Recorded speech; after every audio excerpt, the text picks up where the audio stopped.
It's another Red Friday edition of the Intangibles. Welcome in, everyone. Thank you for joining us. Joining me, as always, is my co-host. It's Christian Ainsworth. Christian, how are you today? Doing good, man. It's been kind of a busy week. I don't know about you, but it just seems like everything's hitting right now. You know what I mean? It's that time of year, whether you've got kids or family members, everything's picking up. School's back in session, extracurricular activities, football, everything's picking up. It's a busy time of year. It's been a rough week. I'm not gonna lie. Like it's never been worse. Who has it worse than us right now? The Royals are limping into the playoffs. It's like a miracle if they score a single run. We're recording this on Wednesday, so at this point, they're still in the playoff hunt. We'll see by Friday when this comes out. And I mean, what can you say about the Chiefs? Patrick Mahomes has morphed into Chad Pennington. They drafted a left tackle that's been benched. Travis Kelce is officially cooked. Xavier Worthy. They drafted a first round D'Anthony Thomas. It's over. I mean, it's the vibes have never been worse as a Chiefs fan, truthfully. Oh my God, dude. At least that's what I've been reading.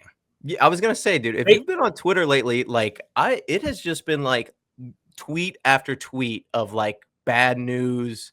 What are they doing? They have not won a Super Bowl in months. It's ridiculous. Yeah, I mean they're 3-0. What the hell, dude? They Yeah, could very well be 0-3, or at least that's what I'm. They could. You know what? If you changed 4 or 5 plays in every game, they could easily be 0-3. That is, you know what? Like, side note, like obviously our tongues are like firmly in our cheeks right now.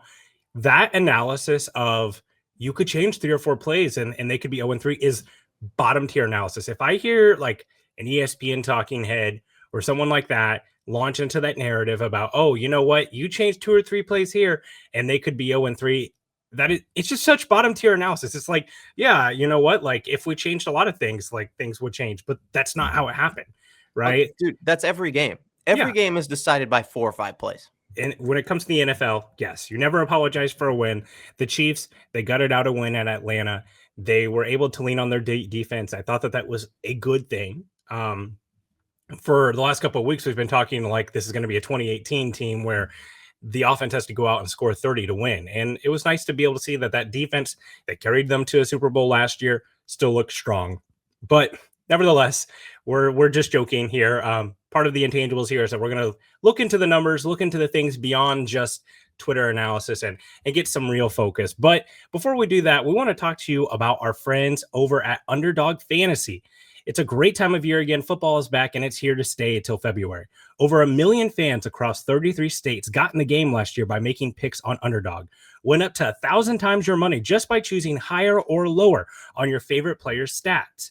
I love Underdog because it's so easy to turn any game that might be a snooze fest into a good game. Last Monday, fortunately enough, we had 2 Monday Night Football games, but if you only had that Buffalo Jaguars game, that's a perfect time to fire up that Underdog ad, pick higher or lower on a player, and make that game entertaining. Making picks on Underdog, it's straightforward, and signing up is even easier. Just head over to Underdog's simple-to-use mobile app or UnderdogFantasy.com. Sign up with your promo code Arrowhead Addict, and Underdog will give you a free pick to use on your first cash pick'em entry, plus up to $1,000 in bonus cash when you deposit. That's Underdog Fantasy promo code Arrowhead Addict to claim your new customer special of a free pick and your deposit offer. Must be 18 years of older and present in the state where Underdog Fantasy operates. Terms apply. Void in Colorado. Concerned with your play? Call 1-800-GAMBLER or visit www.ncpgambling.org. Arizona, call 1-800-NEXT-STEP or text NEXT STEP to 53342. New York, call the 24/7 Hope line at 1-877-8-HOPE-NY or text HOPE-NY to 467-369. Christian, I think this is a good opportunity here as we head into the first AFC West matchup of the year. I used to think, and I've learned a lot with having Patrick Mahomes in town and having the Chiefs become the type of team that they are, that the Chiefs, or I should say the Patriots, they were the Patriots, the dynasty that they became simply because they were in this awful division, and that's why they were so lucky. And that they never had great quarterbacks in that team, and they just beat up on these terrible teams in the AFC East for years, the Bills, the Dolphins, the Jets, and that's how that dynasty was founded, is that they just pretty much locked in a first week playoff bye every year in the playoffs because of that division being so bad. I feel like as time has went on, I have learned now that the reason why that was because all those teams were trying their best to keep up with the Patriots. And we've seen this in the AFC West. The AFC West teams are just making shot after shot. They're just trying to do anything they can to keep up with the Chiefs. We're at our first AFC West game of the year. So I want to ask you, what do you think the state of the AFC West is right now as far as where the teams are and how they stack up against the Chiefs? So I think when you look at it, you have to look at it really objectively, right? And I don't want to take just like wins and losses when I factor my opinion here, but it's really hard to not when you have these teams that are failing. Some of them are rising, like the Chargers. I think that I would say that the Broncos are as well, even though they have an insane dead cap hit for the next seems like half a decade. Um, I don't know. I wouldn't say that it's the same as those Patriot or those Jets teams, those Dolphins teams that Brady had to go up against. But like, dude, what's up with the quarterbacks? Let's just talk quarterbacks for a second. Justin Herbert, pretty good his first year. He's kind of plateaued where he took that, huge step forward. He's kind of the CJ Stroud of his year, and then just completely like never grew, never made any more steps up on the ladder. And then you have the revolving door of quarterbacks at Denver and the Raiders. Like, it's tough to see them moving forward, but I think if any one of them is going to and kind of challenge the Chiefs, it's going to be the Chargers, right? I mean, I can't see the Raiders or the Broncos making any significant changes or pushes for the division for the foreseeable future. Well, the path is certainly the easiest for the Chargers because they have the quarterback in place, right? Whether you think Justin Herbert's a top 5 or top 10 quarterback, he's definitively the second best quarterback in the division and a very good quarterback. I don't really think that we can argue whether he's good or bad. The thing that I think is interesting here is just looking at the turnover that's existed at the quarterback position in the division. I'm not going to be an expert on all of Tom Brady's career in the AFC East. We're not going to go down that. But you look at it, Patrick Mahomes' first season as the starting quarterback, Phillip Rivers was the quarterback for the Chargers. That's a good quarterback. Like, we can debate whether he's a Hall of Fame quarterback. I think he's kind of on the fringe of that, maybe. Derek Carr was in Las Vegas for, quite some time. Russell Wilson won a Super Bowl. He was here. And there's even all the kind of odd one-off Gardner Minshew's, Case Keenum, all the things that the Broncos have done, Joe Flacco.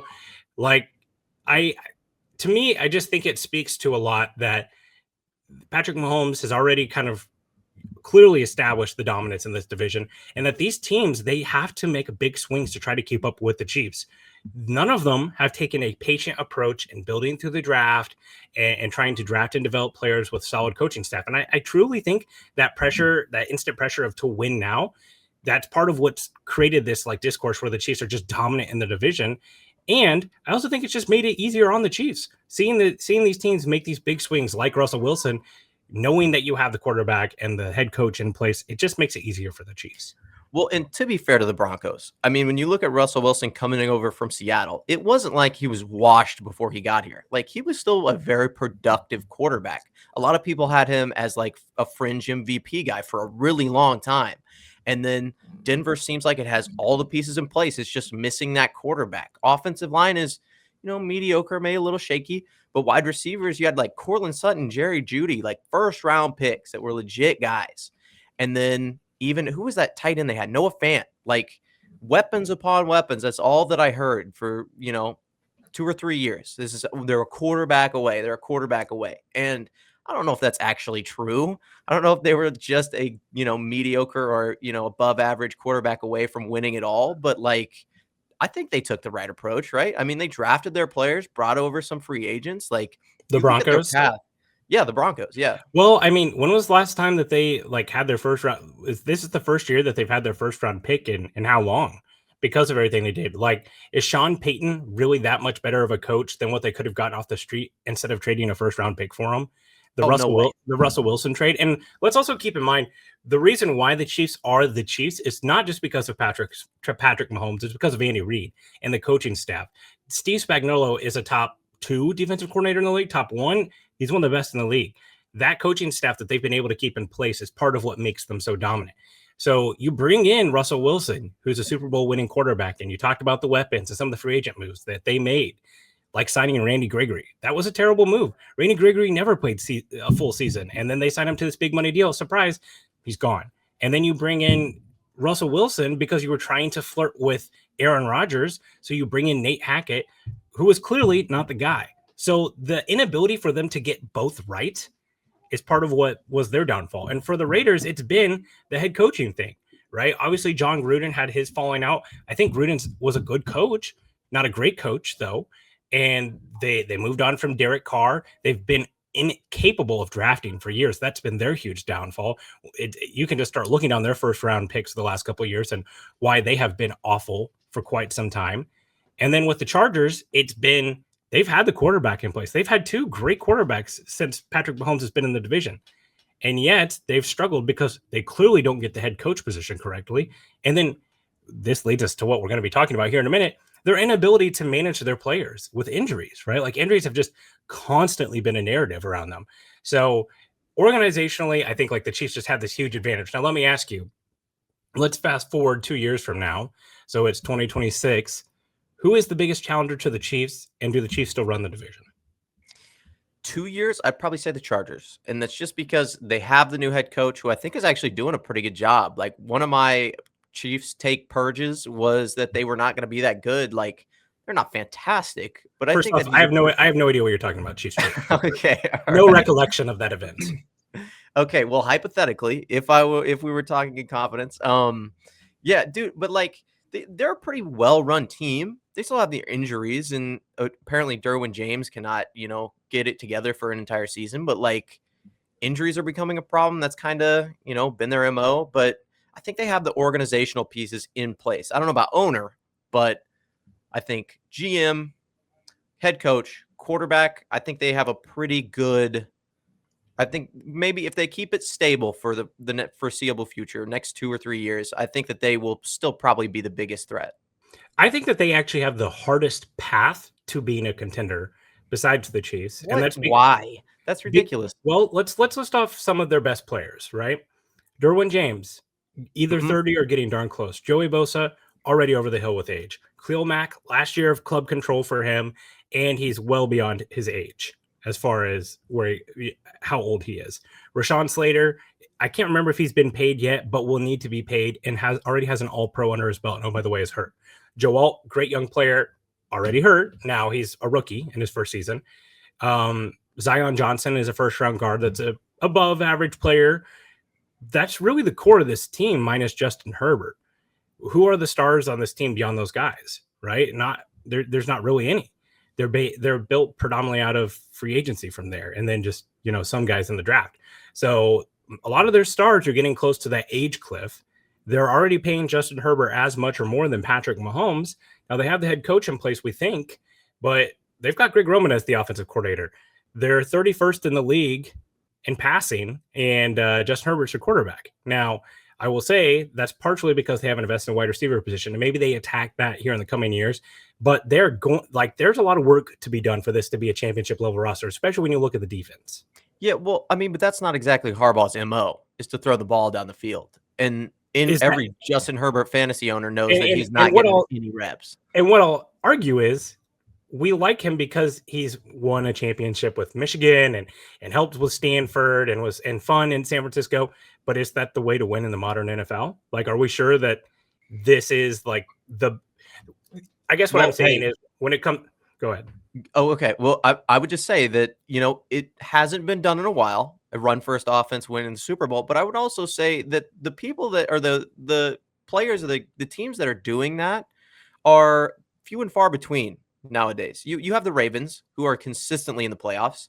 You have the San Francisco 49ers, and you have the Eagles. Those are 3 teams that have been in the Super Bowl hunt for the past 3-4 years.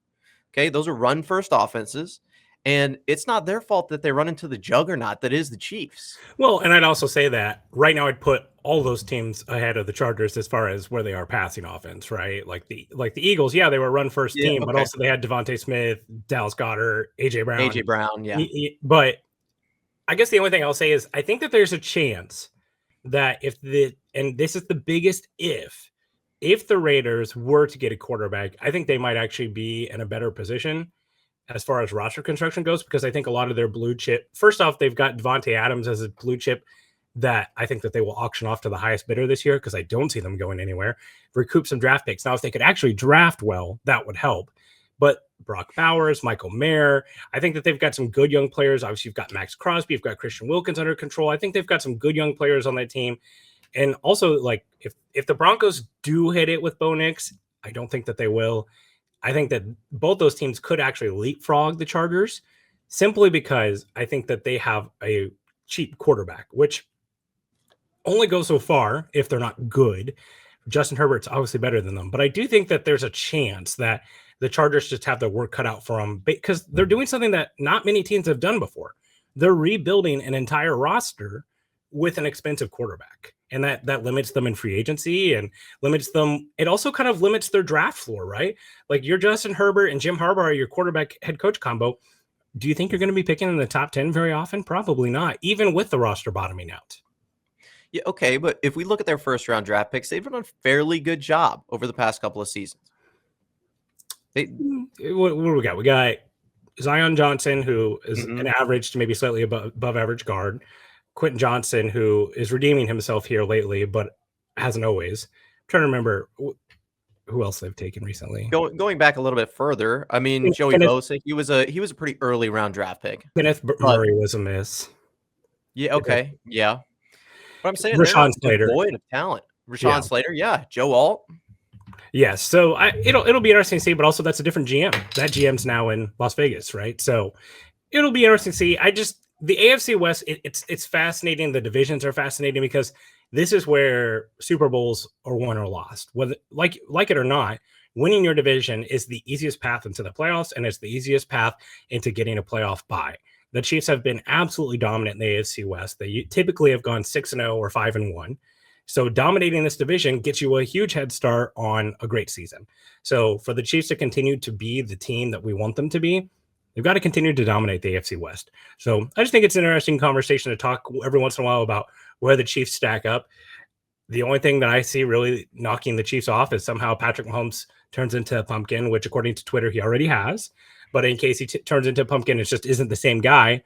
Or if Andy Reid chooses to retire and the Chiefs just don't have the next guy in place at head coach. But it's good to know. I still feel very optimistic about the division long term and where they stack up. Oh, yeah, and it's easy when you have the best quarterback. Like that's just the way that it is historically. Any division you're in, if you have the best quarterback, you got a pretty damn good shot that you're going to win the division. Yeah, this will actually let's go into our Red Friday factors here, and I want to talk about this real quick just before we get going. If the Chargers, so we're recording this on Wednesday, Justin Herbert was very limited in practice. He only did a little bit of 7-on-7 work. He's out of the walking boot that he was in because he re-aggravated the high ankle sprain that he had in the game against who did they play last week? The Steelers.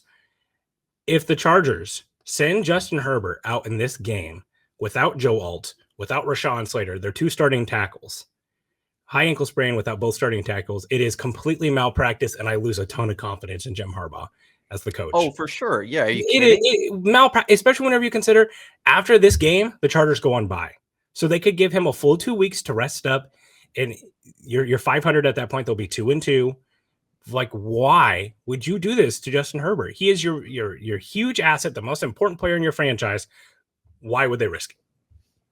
Oh, yeah. And I've seen a little bit of discourse on, just from the Twitter quotes about Justin Herbert talking about his injury. And it's like, hey, I played in 7-on-7. I'm out of the walking boot. We could wait until the bye. Harbaugh's mentioned that to me, but it's not trending that way. That seems like all coaching speak to me. Like, hey, yeah, and maybe you're gonna sell it a little bit and then come back. And maybe we'll make them prep for you. And then whoever the hell our backup quarterback is going to go off. That's a fair point. The Packers basically did that all that last week with Jordan Love. Like Jordan Love showed up at practice. They made him questionable for the game, even though it kind of always seemed like it was going to be Malik Willis. I'm just saying, if Justin Herbert runs out there, I've got a lot less faith, because that was one of the selling points about Harbaugh coming in, is that he also replaced a bunch of the medical and training staff with people he had at Michigan, who is cutting edge in that area in college football. So it'll be interesting to see. Obviously, the injuries, they're a huge part of this game. So we're going to get into our Red Friday factors. Christian, why don't you lead us off? What's your first Red Friday factor for the game? I appreciate that transition, especially since my number one Red Friday is don't play down to the competition. They have 5 starters that are potentially going to be out. 2 of them we're pretty sure about. Joey Bosa, Derwin James, those are 2 guys we're fairly confident are not going to play. Joe Walt, their right tackle, Rashawn Slater, their left tackle, and then Justin Herbert. I'd like to see some things happen from this Chiefs offense and defense, seeing these guys out. If Derwin James is out, well, if he is, he's going to be. He was suspended for the game. I'd like to see Travis Kelce come back into the fold. I mean, he has been not exactly himself these first 3 games, and I'm not necessarily sure if that's been game planning wise or if it's just been opportunity. Rashee Rice has been a monster, so seeing him like go off this quickly is like, it's really good for the long term, but for Travis Kelce, kind of the workhorse of this offense, like it's a little concerning to see him, take most of those reps or most of those opportunities away. Right and left tackle, man, like we've been concerned about the defensive line, especially the edges for a while, with Charles Omenihu being out. But if both those guys are out and Taylor Heineke is the quarterback, we should see 5-sack game from our defense. I think anything less than that is going to show that, they're playing down to the competition. I don't think that's something that we can afford to do right now. You remember that Chicago Bears game from last year where they lost their D coordinator. We won like 41-13, I think is what it was. It's like, yeah, that was a get right game kind of for the offense, but we got to see some things that, we hadn't seen so far in the season. I think that you get that get right playing down to an opponent. Like that could be exactly what sparks Xavier Worthy. That could be exactly what sparks Travis Kelce. We get those people back. Maybe that changes the game plan a little bit for these D coordinators we're going to be playing against. Just one more thing on this. So not playing down to competition. Chiefs have blown out, beaten by 14 points or more, 5 teams in the past 24 games. Okay. 3 of them have been divisional opponents. Raiders, Broncos, Chargers. This has all the makings of being a game where we go out and we blow them out of the water. Classic Chiefs victory against the division. I gotta see it, man. I'm starting to get a little bit concerned about the offense not firing on all cylinders. My favorite thing has been, and pretty much all of us have been on this, the reporters tweeting out all the injuries from the Chargers practice today, and everyone quote tweeting it with like 13-10 Chiefs win. And like that, it would be truly so on brand. But I do get what you're saying, whether it be the Bears game from last year, it would be nice to see it open up. Like I would like to see Carson Wentz, which is not a sentence I have said very often in my life, but I'd like to see Carson Wentz run out there at some point.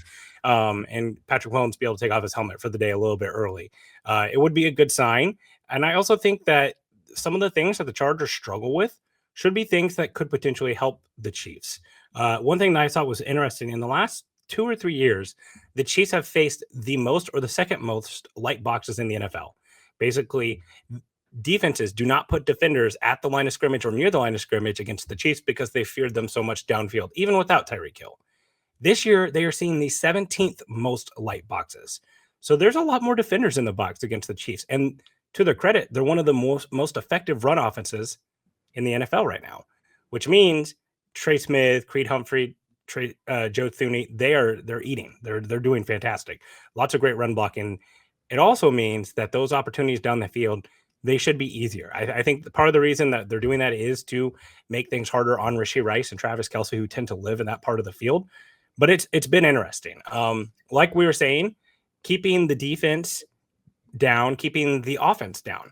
The Chiefs defense, whether it's Easton Stick or Justin Herbert, they're already going to have an advantage without having those 2 starting tackles. The Chargers offense has been pretty putrid, right? They've got 2 wins. Those 2 wins have come against the Raiders in a game that came right down to the wire and a horrific punt decision by Antonio Pierce, and the Panthers with Bryce Young. Then they lost to the Steelers. The Chargers ranked 20th in offensive DVO, 19th in run DVOA, and 19th in pass DVOA as well. And they're going to be without numerous starters. So this isn't some juggernaut offense. Quite frankly, with what the Chiefs have been able to do on defense against some much better offenses with much better weapons, I think that should be a good opportunity for the defense to keep it going. I would like to see, 10, 13, 14 points at the most. That should make things a lot easier on the Chiefs in this game. Oh yeah, and we have Kareem Hunt back. So, and he's going to return to form, just like he said in that press conference, right? He's going to be the old Kareem Hunt, I gotta be and I gotta be honest. The pictures of him I saw, he looking a little doughy. Not that I can really talk because like I am the doughboy, but looking a little soft. yeah. Well, and what was it you said the other day? He hasn't reached 15 miles an hour in how many games? Yeah, So it's been a while. yeah, we're you know I truly Kareem Doughboy Hunt. I don't know. I truly think the reason why he is in here is because they need someone that they can run outside zone with to keep that as a part of their offense. And I would not be surprised if he comes in and runs like 4 or 5 plays outside zone just to keep him honest, and then like goes back and maybe he shows something. Like they've been pretty big about that he had a sports hernia injury last year, and that's what kind of kept his production down. And we also just talked about the Chiefs' interior offensive line doing really well. So maybe he does have a little resurgence. It would be cool if we had this problem where like, oh man, we've got several good running backs to mix in there. But Carson Steele, Samaje Perine, I thought they looked good. Oh yeah, for sure. Samaje Perine, I was a little disappointed in. But how much can you really expect of the guy? They've just not been super committed to getting him involved in the pass game. And Yes, I don't know yeah. if that's just something that's going to take time. And by pass game, I don't mean pass protection. I mean as a route runner or design like screens or anything like that. I think we've seen maybe two. I don't think we saw any last week against the Falcons. So be interesting to see. All right, Christian, you're next. Red Friday factor. Red Friday factor number 2, develop Xavier Worthy with more opportunities. Dude's had 11 receptions or 11 targets, excuse me, on the year, 6 receptions. Not exactly thriving as the Chiefs, I would assume number 2 receiver at this point if we're not counting Travis Kelce. Um, that's tough, man, and especially as a wide receiver who needs the ball in his hand to make plays. I know we were impressed with his route running at Texas. Not something I exactly expected him to thrive, and kind of earn his keep on coming into the NFL, especially his first year. But like, dude, we have this super weapon, and we just haven't been getting him involved. And part of the reason is these defenses are scheming him up, and there's really only one or two other options we have on offense to kind of break it up. But like, I'd like to see some wide receiver screens. I'd like to see some whip routes. I'd like to see something up the seam where he is one on one with a guy and it's just make a miss. And I understand that that's not, exactly where they'd like to use him right now. And I don't know if they really trust him at this point to do that. But I mean, the Chiefs ranked 31st in explosive plays this season. 20 yards or more. We need to see an increase in that. The defense has kind of regressed a little bit. We talked about them stepping up earlier. Can we expect them to do that for the entire season? I don't know. We truly don't know. The linebackers look a little suspect outside of Nick Bolton. Um, Nothing there. Okay, I thought you might have a little contest to that, dude. But Hey, I've Nick Bolton has earned his stripes for a week. No pun intended yeah, on the okay, thank you. Yes, all right. Praise Nick Bolton. Yeah, but Worthy also ranks 32nd in yards per reception with 13.5. Like, I'd like to see that number increase a little bit as well. Like, he doesn't need to be this deep down the threat, like deep down the field threat like MVS or Will Fuller, but like get him something deep downfield where we can give him a shot. Like, I know he's not the most physical guy. Run a dagger route across the field or a sail route where he's coming back and it's just him and half the field and one guy to beat. Like, let's just give him a few opportunities like that and let's see what happens. Yeah, I talked about this a little bit on my Twitter feed. If you want to check it out, so Rashee Rice through 3 games of his rookie season, 10 catches, 105 total yards, 1 touchdown. Xavier Worthy through the first 3 games of his rookie season, 6 catches, less catches, 120 total yards, 2 touchdowns. So I played a little bit of a game there with total yards because of rush yards, but that does matter as well. And Rashee Rice did have a carry in his first 3 games as well. This looks a lot like how Rashee Rice was integrated into the offense, right? Those first couple of months, Rashee Rice was basically a screen guy, a gadget guy, and then they got him going down the field, and he developed as the season went on.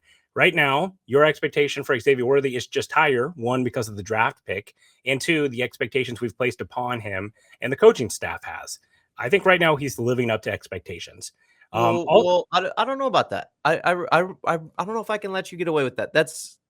I mean, expectations, right? He is a first round pick. You talked about that, but like he's he's the more than what Rashee Rice was at this point. I mean I guess I'm not going to really argue it one way or the other. I think like what he does for the offense is more important right now because of the vertical stretch element. Like I think he's opening things up for Rice, and I think the snap counts will tell you that they trust him more to be in the right spot at the right time. But like either way, I think he's meeting expectations as to what he should be as a player and where he was drafted and where he's going to be. It was always going to be a grow and develop thing for him.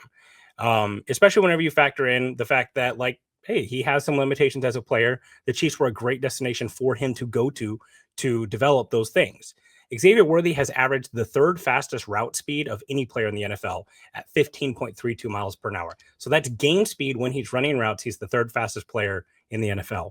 On Worthy's routes, he has run a go route on 36% of his routes, which is the ninth highest in the NFL, and a crosser on 21%, the second highest. So that tells you that there's not a lot of diversification in his route tree right now.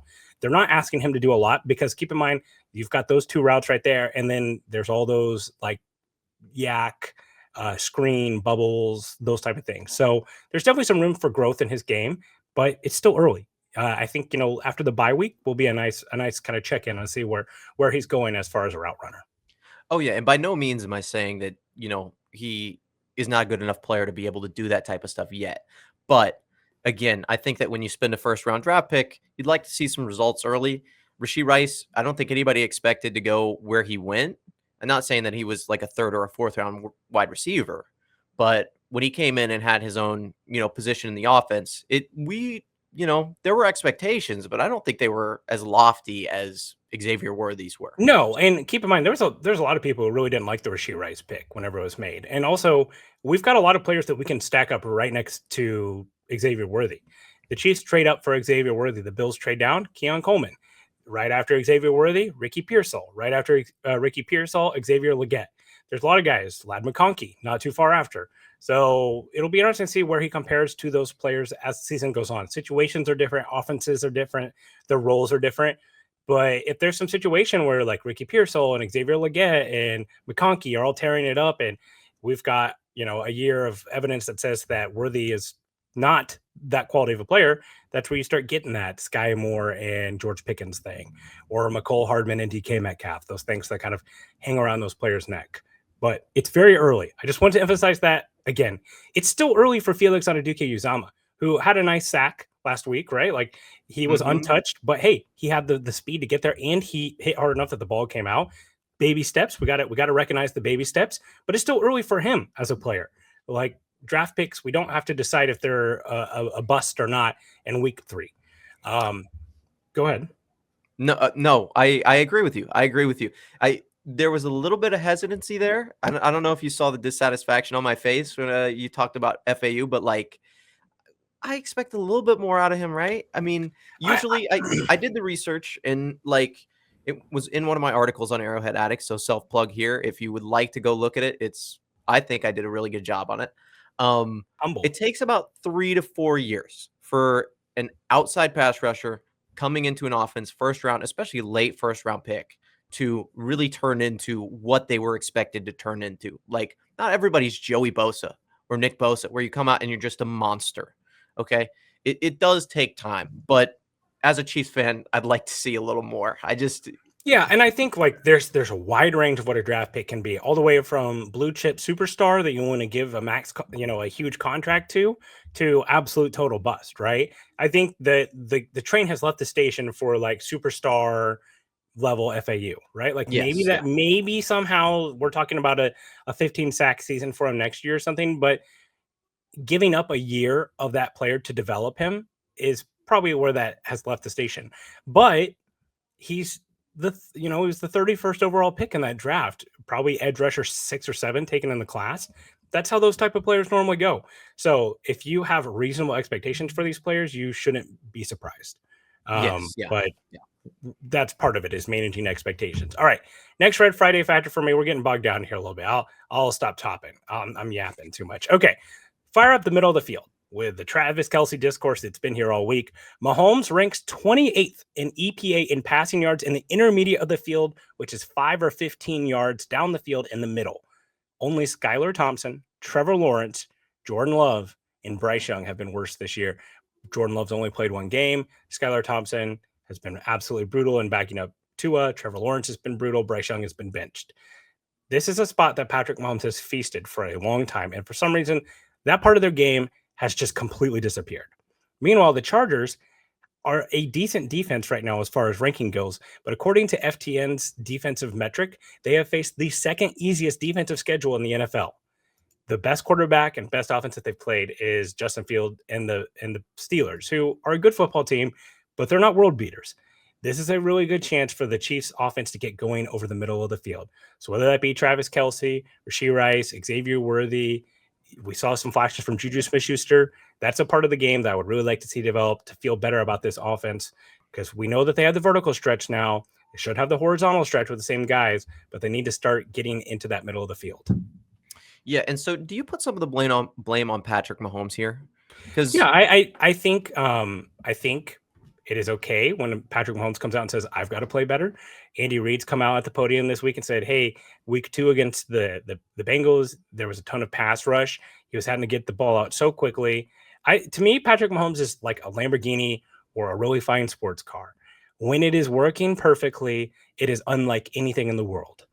However, sometimes those cars, those Italian sports cars, they need a lot of maintenance. You got to make sure that this is working right, and you got to take it to the shop, and it's got a light on, it's got to be fixed.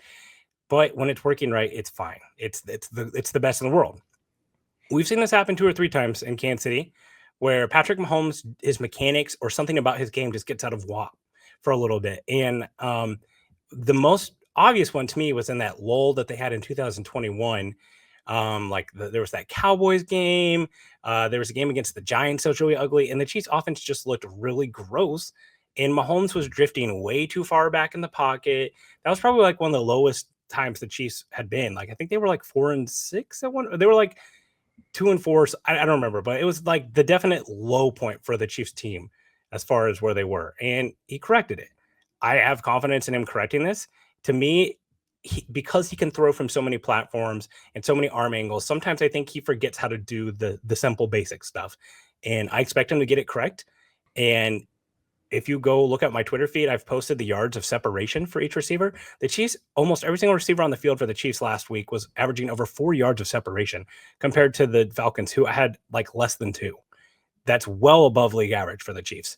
If I had to make one gamble on making my offense better, it's Patrick Mahomes riding the ship with Andy Reid at the helm. So I feel very good about that. Oh yeah. Well, and if you look at his last, I think it's 8 regular season games, he's 11-9 touchdown to interception ratio. So we don't expect that to continue, obviously. And there's a little, you talked about it earlier, finagling with the numbers there to not include the playoff games. But like Patrick Mahomes is not going to be in this slump forever, especially with all these weapons around him. Like this is supposed to be the time where he, gets back, not necessarily to that early Patrick Mahomes, but like we start to see more explosive plays. And again, that's kind of what I'm hoping we do with Xavier Worthy here. Get him involved a little bit more.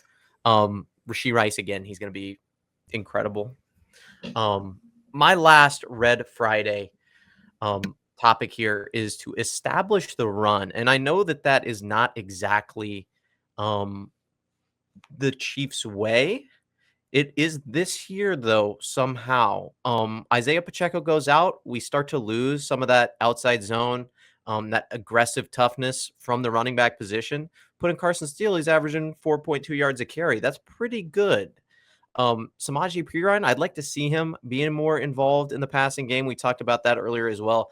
And then Kareem Hunt, I don't know exactly what to expect from him. Obviously not like the Kareem Hunt of old, where he leads the league in rushing yards as a rookie and is a pretty big factor in the passing game. But like, could we see like year 3 Cleveland Kareem Hunt? Maybe. I hope so. The Chargers are averaging 91 yards rushing given up on defense per game this year. I'd like to see us beat that average. I think that, with the circumstances of us playing what could be a fairly decimated roster, we could be up pretty early. Seeing us establish that running game with somebody other than Isaiah Pacheco should be like at the top of the checklist. Like let's get some reps to Carson Steele. I don't know how much they trust him yet either, but Kareem Hunt, Samaje Perine, get them involved. That way, when Pacheco comes back, potentially, he's not our only average or above average running back. Yeah, I think you bring up a really good point here. The Chiefs running back depth behind Isaiah Pacheco has been a question all throughout training camp and into the season.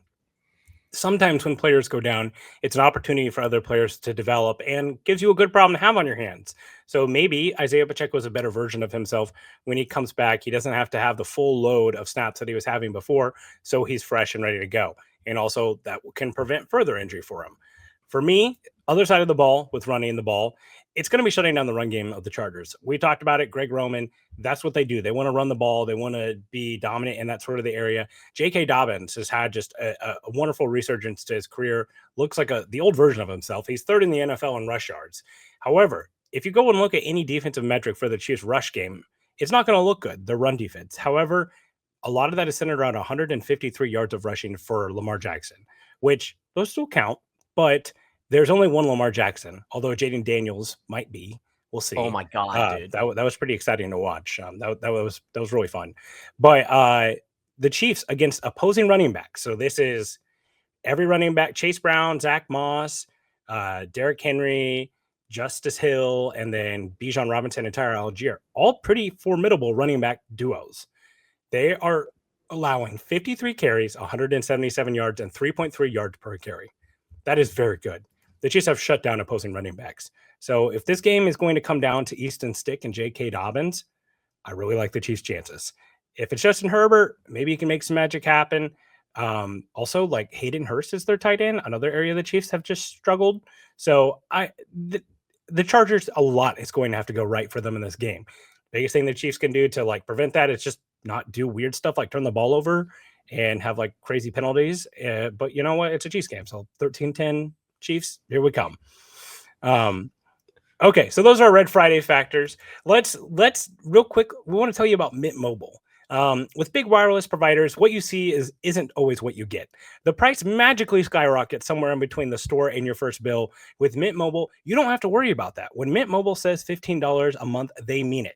To get this new customer offer, your new 3-month premium wireless plan for just $15 a month, go to mintmobile.com/arrowhead.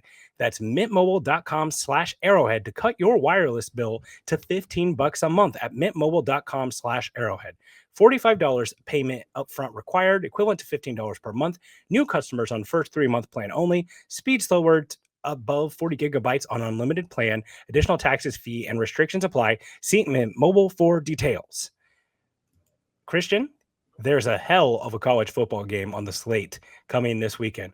We just want to sprinkle a little bit of draft content as we get closer and closer to the draft. That's a big thing that we're going to be focusing on. We are going to be your draft show. So get excited. It's always draft season here at Arrowhead Addict. And the game we are talking about, it's Georgia versus Alabama. It's going to be a heck of a game. A lot of really talented players in this game. In fact, we're going to power rank the top 10 prospect in this game. So we're talking Alabama and we're talking Georgia. Christian, I'll let you go first. We're going to go like from 10 all the way up to 1 as to who we think are going to be the best prospects to watch in this game. By the way, this game is played Saturday night at 7:30 on ABC. I will be there with a beverage and a salty snack ready to go. Who are you taking first? Damn right. So at 10, I got to take Trevor Etienne. I think it's how it's pronounced. The running back out of Georgia. Trevor Etienne. Etienne? Really? So it's okay. Okay. Yeah, I was gonna say I thought that he might have been related to that other guy. No, so he's been pretty good. He just transferred over to Georgia. He had 900 total yards last year at Florida. Dude is kind of a monster. I know I've used that that a few times to describe these guys, but like, dude, he just seems to be on the field all the time making plays. Obviously, Trevor Etienne is the brother of Travis Etienne, the running back from Clemson that's now with the Jaguars. He was basically Florida's offense last year. He was a huge part of what they did last year, though they've been disappointing this year. He decides to transfer to Georgia, gets a DUI in the offseason. So he's as good of his stats look. Part of that was based around him being suspended for the first game. So it'll be interesting to see. He's a guy, this running back class in 2025, it is loaded. So this is a guy that like late day 3, I could see still being available to the Chiefs. A nice passing down back. I would love to see Trevor Etienne in Kansas City. Oh yeah, dude, absolutely love him. My number 9 is Jaden Roberts, the guard from Alabama. I think that he's going to be, if you're looking at the Chiefs' future draft picks, he could be somebody that goes and kind of fills that Joe Tooney role. He's not exactly the pass pro guy that we see Joe Tooney as, but he's still fairly good. I mean, pretty well rounded. Not exactly a super high up talent that I'm going to see going like first, second round, but definitely a guy that like we could see taken third, fourth, and makes an impact and kind of takes up the mantle of that Joe Tooney left guard role. There's a lot of interior offensive line talent in this game. Jaden Roberts is an absolute freak. He was number 4 on Bruce Feldman's freaks list. He is just an absolute monster. Listen to these stats. He squatted 825 pounds, benched 525 pounds, and power cleaned 405 pounds this summer. That is insane. There's a video that I posted in one of my articles where I wrote up Jaden Roberts. He's pushing a sled with 1,400 pounds on it at age 18. He is an absolute monster. Now, like you brought up, the pass protection, it's always going to be something that interior offensive linemen in Alabama struggle with, right? Just because of the scheme, though it is changing with DeBoer now as the head coach. But I will say, I like the raw traits there. I like the other guard a little bit more, who we'll get to in a second. But you will just want to bet on the raw physical traits. I really like Jaden Roberts. I want to talk about our next guy. So I want to talk about Keon Saab. He's the other safety for Alabama. He's a transfer from Michigan. He's a former 4-star. He's got nice size for a safety. He's at 6'1", 205 pounds. He plays a lot in the robber role. So he's kind of the wild card guy, and he's had a lot of good on-ball production already. 2 forced incompletions and 2 interceptions. He's got a 79.2 coverage grade according to PFF. His best trait is going to be playing downhill. There's another really talented safety that we're going to talk about here in a little bit. He's definitely not the most talented safety in this game, but believe it or not, I think like the Chiefs could still be in the safety market with Justin Reed possibly moving on, with Brian Cook. They've got Jaden Hicks that they're mixing in, but they've really run 3 or 4 safeties consistently. So Keon Saab, I think he's going to be a guy that's probably going to be a day 3 guy. Maybe sneaks up into day 2 if he tests well. Big thing for him, he's just got to tackle better. He's a like shot out of a cannon a lot of times, and sometimes that causes him to miss quite a few tackles. Oh yeah, you think he might take that like Cook role?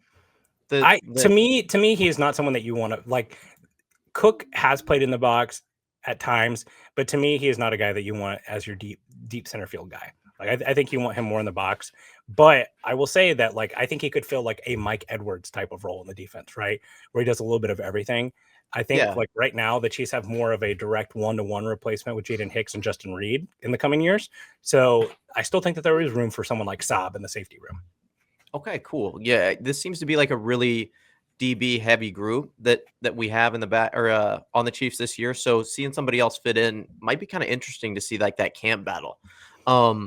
My next guy is Ernest Green, the third. He's slated as an offensive tackle, but he's only 6'4", 320. Like he's a guard in the NFL. Yeah. Good news for him though, he's insanely athletic. So kind of developmental, not exactly 100% on all the techniques, but insane strength, great agility. He might be the perfect pulling guard for the Chiefs. And a lot of people are going to have him high up on their draft board. But, second round pick, I could see it, dude. Well, I like the tackle versatility too, right? Where you've had Joe Tooney in years past. If he needs to, he can kick out. He's the type of guy that I don't think will get a chance to play tackle, but at least he has that versatility. We know that's something they put a big emphasis on. And a lot of these interior offensive line guys, like we'll get to the other Alabama guard here in a second, these are high floor guys because of the power, because of the physical traits. I think the length will be interesting for him, just seeing like how tall he is, because you can be a little bit too tall to play guard at times. It'll be interesting to see how that plays out. But yeah, I like him. A guy that I like a little bit more, probably my favorite interior offensive lineman in this game is Tyler Booker. He is the most like diversified guard. He is a great puller, great power, but the pass protection's there and has the perfect frame for it. He's not quite as stacked, literally, as Jaden Roberts is, but I like him. He's we should do a better job of saying who these guys are. The interior offensive lineman for Alabama. He's the right guard, whereas Jaden Roberts is the left guard. So a lot of interior offensive line guys to talk about. Real quick, I wanted to talk about the 2 quarterbacks in this game. We won't be thinking about drafting a quarterback here in Kansas City, but quarterbacks dominate the first round of the draft and the first couple days of the draft. And I think we have two quarterbacks in this game who could be potential first round picks or second round picks. Probably the more highly touted prospect is Carson Beck. He's a starting quarterback for Georgia. And the things that people will like about Carson Beck is he's a pro style size, right? Like he's got good quarterback size and plays in an NFL style offense, can make plays outside of the pocket, but is kind of a more of a park and bark quarterback. Um, this has a bad connotation, but I see shades of Mac Jones a little bit when he plays, the accuracy and the ball placement, those type of things. But I think if a team is going to be drafting a quarterback this year, there's a lot of variance. You've got everything that goes on with players like Shadir Sanders, Quinn Ewers, highly inefficient, like ineffective, inconsistent, right? We've just not seen it with him consistently. Then there's some guys who might be risers. The Cam Ward, the quarterback from Miami. Carson Beck's probably the safest pick here. And if you're a team that's looking to extend your window of being hired and being a general manager and being on staff, Carson Beck could be a safe choice for an offense that's just looking to get things right. Kind of like a Bo Nix, though he plays different. Carson Beck's off to a cold start for the year. He's not had the year that he had last year. Also, he lost Brock Bowers, who's one of the best weapons in college football. So be interesting to see. On the other side, Jalen Milroe. Jalen Milroe is a high-level athlete, a great scrambler, a really good deep ball thrower. Honestly, like kind of a weird blend between what you've got in Anthony Richardson and what you've got in Jane Daniels. He's bigger than Jane Daniels, not quite as a physical freak as Anthony Richardson, but there's some inconsistencies. But Kalen DeBoer was the head coach in Washington. He's part of what turned Michael Penix into the guy that he is, that ended up being drafted in the top 10. I'm interested to see the development that Milroe has. With the scrambling, he's always going to have a really high floor as a prospect. I think if he has a nice surge here towards the end of the year as a thrower, there's the inaccuracy. It's a problem. Like the being pinpoint accuracy, especially in the middle point of the field, it's something that's got to grow. But it would not surprise me at all if we hear Jalen Milroe honestly kind of talked about like Lamar Jackson a little bit. I don't think he's quite the scrambler. No one is that Lamar Jackson is, but where he's that back end of the first round pick where it's like, hey, like let's take him and develop him. I could see it. Yeah, well, and it's really interesting that we have this matchup, right? Georgia, Alabama, kind of two dogs fighting. We have the pocket passer. We have the guy who can be a little bit off key, and then we have like the athletic dude who can make all the plays that you need him to make. Like it's going to be interesting to see how they both kind of match up with each other. I just want to talk about two other prospects before we get out of here. Michael Williams, edge. Yes, he's your number one guy. Like I can see why he's your number one guy to watch in this game. 6'5", 265, 4'6", 540, like athletically gifted. If you go and look, if you search his name on Twitter, Michael Williams is spelled Mikel, kind of spelled unusually. Not Justin Reed, what is his name? Jordan Reed, ESPN draft guy. He has a video of him warming up against the Clemson game. He is literally built like an ideal pass rusher. His arms are like 3/4 of his body. This man is cut from cloth to be an edge rusher in the NFL. Now, unfortunately, that's the last video you're going to see of him because he left the game in Clemson injured with an ankle sprain. He has returned to practice this week. I think he will play this game. But this is a Trayvon Walker level prospect as far as his ascension. He will kill the draft process because of his physical frame and how he will test. The production, like Trayvon Walker, is not as high as you wanted it.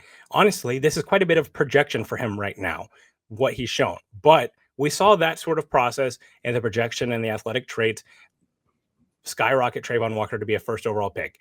Now, we can talk about whether Walker should have been a first round pick, but he wasn't falling out of the 10. The same thing with Tyree Wilson, right? And also, Michael Wilson isn't as old as Tyree Wilson was. So the traits are through the roof for this guy. He has speed, bend, length, power. He has everything you want from an edge rusher. This is the type of guy that will be a true mover of the draft. Really excited to see what he looks like. Hopefully he is healthy. It will be a much more fun game to watch him come off the edge. He is the Georgia pass rusher, by the way. Sorry, we've been bad about that. Not saying where all these guys are from. So we just get so excited, man. You see these players, like we're ready to see them, dude. I'm cooking, baby. I'm cooking. The best player in this game is not Michael Williams, though. It's Malachi Starks, the probably the second best safety in Georgia, or not in Georgia, in college football. Caleb Downs, it's close. He's for Ohio State, but Malachi Starks, he wears number 24. He's been first team All SEC. He is a true do it all guy. He's probably the best safety prospect we've had since Derwin James. Yes. Kyle Hamilton was up there as well. But this guy is a dude. He can just do it all. He is going to erase your best weapon. One of my favorite things about him, he was matched up with Luther Burden last year in the matchup against Mizzou. Held Luther Burden to just 3 catches on 37 yards. Like, Luther Burden's going to be probably a top 10 pick this year. You got to bring up that bad memory for me, dude. Come on, an now. eraser, just an eraser, right? This is a special level chip in your defense, right? A defense that gets him is going to be able to leverage him in numerous ways. So Malachi Starks, another really exciting player to watch in this game. He is the safety. Last guy I want to talk about before we get out of here is Jalen Walker. He is an off the ball linebacker for Georgia. This is going to be a really buzzy thing this year in the draft. These off the ball, some teams call them star defenders, some call them like what's the other hybrid defenders, but they're these off the ball linebackers who can also pass rush. Everyone's instantly just going to see and go, oh, Micah Parsons. That's honestly kind of a big comparison, right? There's also several different shades of this. Jalen Walker is probably the closest to the Micah Parsons comparison. I think he does have the frame to rush the passer. And I do think a system that uses a more traditional outside linebacker rather than like a Will and a Sam, I do think that he could really fit into that role well because he does have a pass rush ability. And I don't see the coverage skills there for him to stick off the ball. But I will say, there's a lot of other guys that aren't going to fit that comparison. James Pierce Jr., who just got shut down for the season due to an injury from Tennessee. That's another guy that people are going to look and say that same thing. I don't think that's quite the comparison there, but Jalen Walker's a linebacker from Georgia. They do pass rush him some. And right now his snaps are about 50-50, like off ball and on ball. But it'll be interesting. And honestly, he doesn't have quite the same frame, but like we're seeing some of the impact of what players like Leo Chanel do on the line. That's important. That's been a huge cog in the Chiefs defense. So Jalen Walker, another really fun prospect to watch in this game.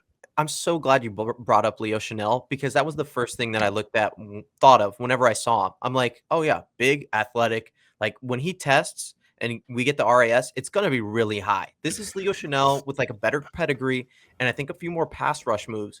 You can line him up all over the place. I love him. He's super athletic.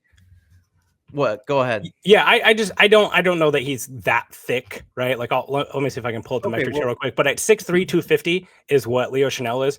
I'm not sure that you're going to be able to like something that just like jumped off to the tape to me about Leo Chanel is that he's lining up in the A gap on Tyler Lindenbaum and pushing him back, right? Like that's something. No, we won't special. See that, but lining up on the edge. And worst case scenario, man, he's going to be a special teams demon. He's got that type of potential. I would say that maybe his play recognition is a little bit off. I haven't seen him really reading pulling guards or doing anything like that on a consistent basis. But, dude, if you just ask him to play that Micah Parsons outside Leo Chanel role, like kind of a hybrid, he could be incredible. Jalen Walker's listed at 6'2", 245. I think the body composition's a little bit different there. But I mean, hey, we'd all give a lot for an inch and 5 pounds, right? Like those things would all matter, right? So just an inch shorter and 5 pounds lighter, according to Georgia's roster. So either way, tune in to Georgia, Alabama. That's going to be our prospect playlist for this week. I usually write that article, but I just wanted to focus on this game because it's a great game. There's lots of NFL talent in that game. Be on the lookout. There's going to be a lot of NFL scouts at that game as well. So that's going to do it for us today here on the Intangibles. Thank you so much for listening on our new day. We really appreciate it. Make sure if you haven't already to like and subscribe and always leave a review. We'd love to have an Intangibles review. We'll read it here on the show. And thank you to producer Richard always does just a great job for us. And Christian, thank you for joining me for another episode. That's going to be it from us. As always, go Chiefs.